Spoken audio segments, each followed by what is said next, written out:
Every gardener eventually faces the same heartbreak, that patch of soil that just won't come back to life. You water, you fertilize, you compost, yet the plants remain weak, the leaves pale, and the structure crumbly and lifeless. It feels like the soil itself has given up. But long before chemical fertilizers and lab-made soil boosters existed, ancient farmers had already discovered a liquid so powerful it could restore barren land back to productivity within a single growing season. It wasn't a fertilizer, it wasn't compost tea. It was something older, simpler, and much more biologically alive.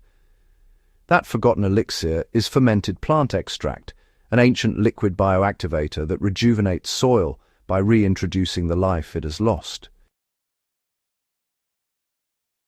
The ancients knew soil was more than minerals. It was living energy. Civilizations like the Chinese, Koreans, and early Egyptians practiced a kind of agriculture we now call biological farming. They understood that soil was a living entity, not just a medium to hold roots. When soil stopped producing, they didn't replace it, they revived it. The key was liquid extracts made by fermenting plants, herbs, and natural sugars in water.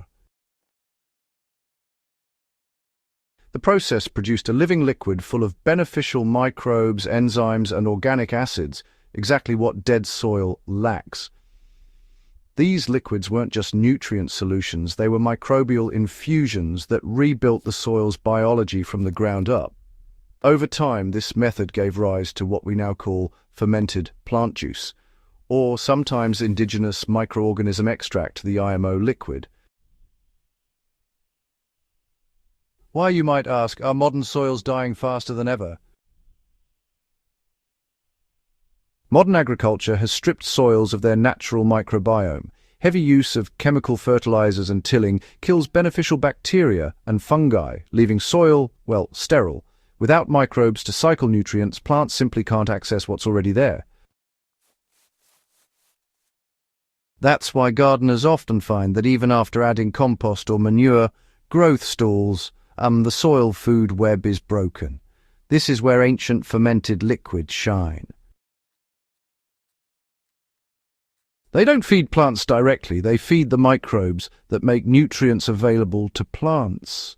Once the microbial cycle restarts, your soil begins to come alive again, and everything changes. Texture improves, moisture retention increases, and plants develop stronger immunity. How fermented plant extract works inside the soil. When you ferment plants like comfrey nettle or, banana peels with natural sugars, you're actually allowing lactic acid bacteria and wild yeasts to digest them. This process, it releases amino acids, enzymes, growth hormones, and organic acids in a form that soil microbes can instantly use.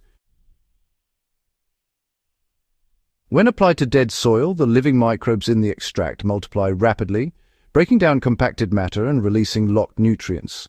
The result is a rapid boost in soil respiration and structure. You can think of it as sort of jump-starting the soil's natural digestion system, one that has been dormant due to chemical overload or neglect.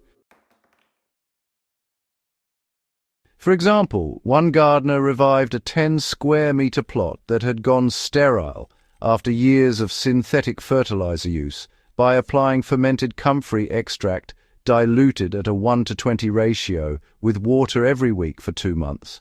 By the 3rd week, earthworms had returned, and the hard grey surface began to darken and soften. That's not coincidence, that's microbial life returning to work. So, how do you actually make this ancient liquid at home? Well, let's walk through the process together. You don't need specialized equipment, which is, quite convenient. Start by collecting about 1 kilogram of fresh green plant material. Comfrey, nettle, or any fast-growing leafy plant works well because they're high in trace minerals and natural growth stimulants. Next, chop the material finely and place it in a non-metallic container. Now add 1 kilogram of brown sugar or jaggery and mix thoroughly until every piece of plant matter is coated. The sugar draws out plant juices through osmosis and feeds the microbes during fermentation. Then just press it down lightly to remove air pockets, cover it loosely with a breathable cloth, and store it in a shaded warm spot for about 7 days. After fermentation, you'll notice a rich, dark liquid forming at the bottom. Strain this liquid and store it in a glass or plastic bottle. This is your fermented plant extract. It's concentrated and highly active, so always dilute it before use. A common dilution is 1 part extract to 20 parts water for soil drenching, or 1 to 50 for foliar sprays. Apply it weekly or bi-weekly depending on soil condition. For severely degraded soil, dig shallow trenches and pour the diluted extract directly into the ground before planting. Follow this with a mulch layer to retain moisture and encourage microbial colonization. Within a few weeks, you'll notice the soil becoming darker, crumbly, and full of life. Choosing the right plants makes a big difference. For nitrogen-poor soil, use legumes like alfalfa or clover. For potassium and calcium, use banana stems or papaya leaves. Seaweed or moringa leaves add micronutrients and natural growth hormones. The best results often come from mixing plant materials, for instance, half comfrey for minerals and half banana peel for potassium fermented together. This balanced blend creates a broad-spectrum inoculant that not only restores soil, but also enhances fruiting and flowering. Why this method beats commercial fertilizers long-term? Fertilizers feed plants, but they leave the soil dependent. Fermented plant extracts, on the other hand, rebuild soil ecosystems. They restore bacterial and fungal balance, allowing the soil to hold nutrients and moisture naturally. Studies have shown that soil treated with fermented bioliquids retains up to 25% more water and increases nutrient availability by over 30%. Even better, this method is entirely closed-loop. You can make it continuously using weeds, food scraps, or garden trimmings. It costs almost nothing, yet the results surpass most store-bought soil conditioners. In time, your soil becomes self-fertile again, needing less input each season. So maintaining microbial balance after revival is absolutely crucial. Once the soil is active again, the goal is to maintain those microbial populations. You'll want to avoid chemical fertilizers, since they can undo your hard work in just a single application. Instead, keep feeding the soil small doses of fermented liquid every few weeks, and honestly, always keep the surface covered with mulch or organic matter. The microbes really thrive in moist, protected environments. Within a season, you'll notice, stronger root systems, healthier leaves, and even natural pest resistance. That's living soil, the kind ancient farmers built and sustained for generations.